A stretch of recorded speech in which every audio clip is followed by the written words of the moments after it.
All right, Chew Crew, this is my first ever hot dog competition, and I am up against the most difficult competitors of my life. I'm terrified. Let's see how this goes. On your mark. Oh, here, let's get these done. Go. What is up, Chew Crew?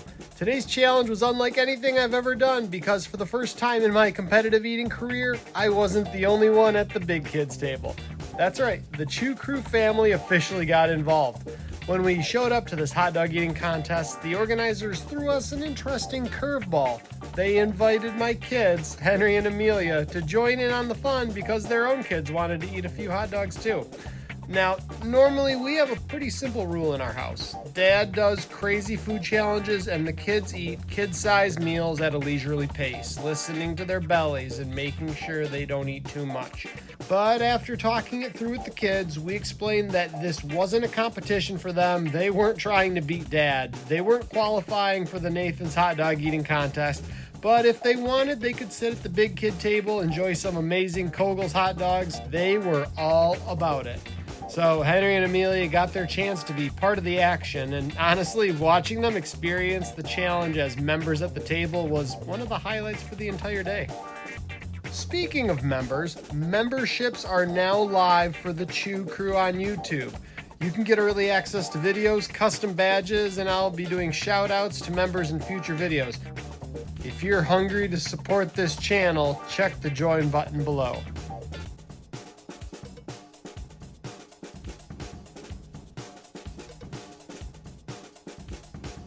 About 2 minutes into the challenge, something happened that I had never experienced in my entire food challenge career. It started raining.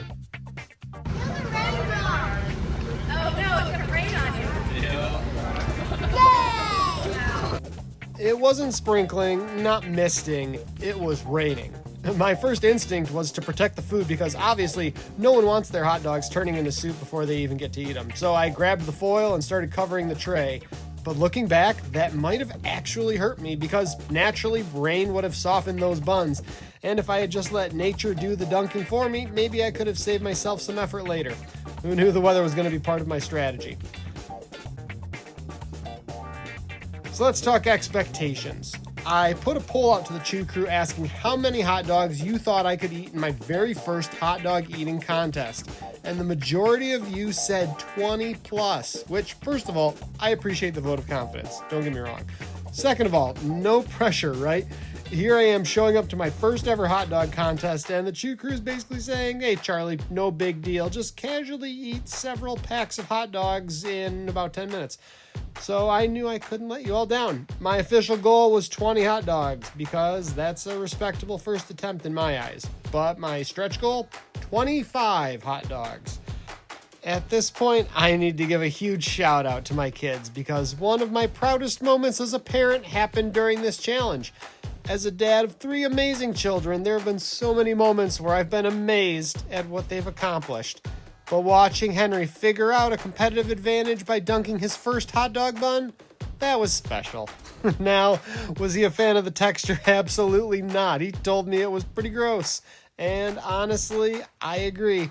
But that's what makes it funny. I look forward to the day when he's old enough to be my teammate in a food challenge because I know he'll do what it takes to get the win. Before we go any further, I need to confess something. I did something during this challenge that I told myself I would never do as a competitive eater. I dunked a hot dog bun. Yes, I crossed the line. For years, I watched the Nathan's hot dog eating contest every 4th of July, and I always thought one thing. Soggy hot dog buns are an abomination to civilized society and a culinary faux pas at best. A wet piece of bread just sitting there absorbing water, soaking in the summer sun. Absolutely disgusting. That was my line in the sand for food challenges. But after talking with some experienced competitive eaters and researching different techniques, I realized something important. If I wanted to have a chance at being competitive in this contest, I had to adapt. And sometimes competitive eating requires doing things that most human brains say are completely wrong. So I swallowed my pride and I dunked the bun. And let me tell you, My competitive side won that battle. My stomach, however, was filing a formal complaint. The contest itself was most dogs to eat in 10 minutes, hosted by veteran-owned Rollin' Smoke Barbecue, with their food truck parked at Drift Shoreside Beer Garden in Bay City, Michigan. To enter the contest, I had to put up a $30 entry fee. But the prizes, $100 for first place, $50 for second, and $25 for third, plus custom t-shirts and some awesome social media love for all the competition. So basically, this wasn't just about covering my weekly budget of diapers and goldfish crackers. This was about bragging rights, eating some incredible food, and seeing what I could do. And speaking of incredible food, we need to talk about these hot dogs, because these weren't your average backyard cookout dogs. These were Kogels, all beef franks with natural casing, grilled to perfection. At around 6 minutes into the contest, I was deep into unfamiliar territory. I had done a few training runs before the contest, but only 8 hot dogs, and both times I finished them in under 2 minutes. Pretty easy. 16 plus dogs, that was where reality hit me.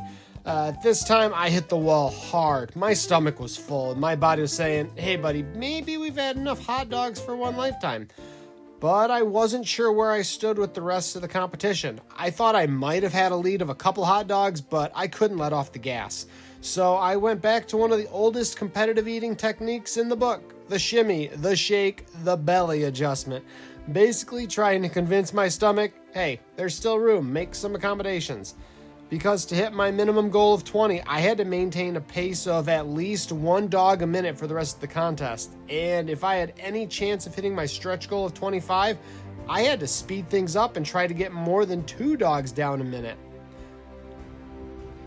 Knowing this was my first ever hot dog speed eating competition, I actually trained for this challenge using a couple different methods. At first, I practiced what's called the double Solomon method. That's where you eat 2 hot dogs at a time, followed by 2 dunked buns. And I have to admit, it looks pretty awesome when Joey Chestnut does it. It's fast, it's aggressive, it feels like you're operating a hot dog assembly line. But for me, when I trialed it at home and weighing my concerns about choking risk and just general consistency, I switched to the single Solomon method. Hampton in the rain. Daddy needs to go potty. 1 frank, 1 dunked bun, repeat. The advantage is that every dog gets washed down with a wet bun, making it easier to keep everything moving. The problem? My training dogs weren't the same as these Kogels. I trained with a skinless, very well-known brand of hot dog that shall remain nameless. Those dogs were smaller, softer, and easier to chew through. The Kogels, they were larger, had that natural casing snap, and were a completely different animal. Or should I say, completely different tubular unit of meat. And that difference became very obvious as soon as I took my first bite. Now let's talk about the Super Bowl of competitive eating that happened just a few hours before I attempted this challenge. The Nathan's Hot Dog Eating Contest, held every 4th of July. The world record is held by Joey Chestnut, who ate an unbelievable 76 hot dogs in 10 minutes. 76. That's calorically equivalent to 22,800 calories. To put that in perspective, that's about 38 Big Macs, 190 oranges, or my personal favorite, 1,140 cups of spinach. Imagine sitting down and saying, all right, I'm going to tuck into this bathtub full of spinach. That's basically what Joey did in hot dog form. Aside from just trying to eat the most dogs to win the competition, I was really gunning for the highest number possible because this challenge was the second phase of Project Ted, which I introduced during my Devil Dog Challenge at 810 Munchies a few months back. The mission: to competitively eat at least 96 tubular units of meat over the next year in honor of my grandfather, who passed away a few months ago at the age of 96. But Project Ted isn't just about eating tubular units of meat. It's about remembering my grandfather and sharing his stories and celebrating the legacy he created.